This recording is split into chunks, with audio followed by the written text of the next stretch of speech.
Zion classics TV news time.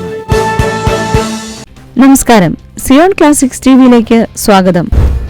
Zero Malabar സഭയുടെ പുതിയ major arch ബിഷപ്പിനെ തിരഞ്ഞെടുക്കുവാനുള്ള സിനഡ് സമ്മേളനം നാളെ മുതൽ. കൊച്ചി. സീറോ മലബാർ സഭയുടെ പുതിയ മേജർ ആർച്ച് ബിഷപ്പിനെ തിരഞ്ഞെടുക്കുവാനുള്ള സിനഡ് സമ്മേളനം നാളെ മുതൽ. മേജർ ആർച്ച് ബിഷപ്പായിരുന്ന കർദിനാൾ മാർ ജോർജ് ആലഞ്ചേരി രാജി സമർപ്പിച്ചതിനെ തുടർന്ന് പുതിയ മേജർ ആർച്ച് ബിഷപ്പിനെ കണ്ടെത്തുവാൻ സിനഡ് ചേരുന്നത്. പ്രാർത്ഥനാ നിർഭരമായ ഒരുക്കത്തിനു ശേഷം വോട്ടെടുപ്പിലൂടെയായിരിക്കും പുതിയ മേജർ ആർച്ച് ബിഷപ്പിനെ തിരഞ്ഞെടുക്കുക. സഭയുടെ കേന്ദ്ര കാര്യാലയമായ കാക്കനാട് മൗണ്ട് സെന്റ് തോമസിൽ നടക്കുന്ന സിനഡ് സമ്മേളനം 13 വരെ നീളും. സഭയുടെ പുതിയ മേജർ ആർച്ച് ബിഷപ്പിനെ തെരഞ്ഞെടുക്കുക എന്ന ഏക ദൗത്യമാണ് സിനഡിന്റെ ഈ സമ്മേളനത്തിൽ നിക്ഷിപ്തമായിരിക്കുന്നതെന്ന് സീറോ മലബാർ സഭയുടെ അഡ്മിനിസ്ട്രേറ്റർ ബിഷപ്പ് സെബാസ്റ്റ്യൻ വാണിയപ്പുരയ്ക്കൽ അറിയിച്ചിട്ടുണ്ട്.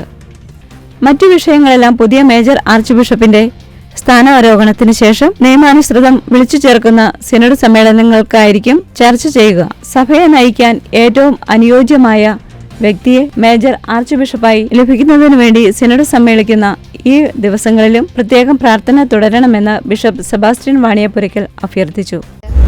കൂടുതൽ ക്രിസ്തീയ വാർത്തകൾക്കായി ഈ ചാനൽ മറക്കാതെ സബ്സ്ക്രൈബ് ചെയ്യുക.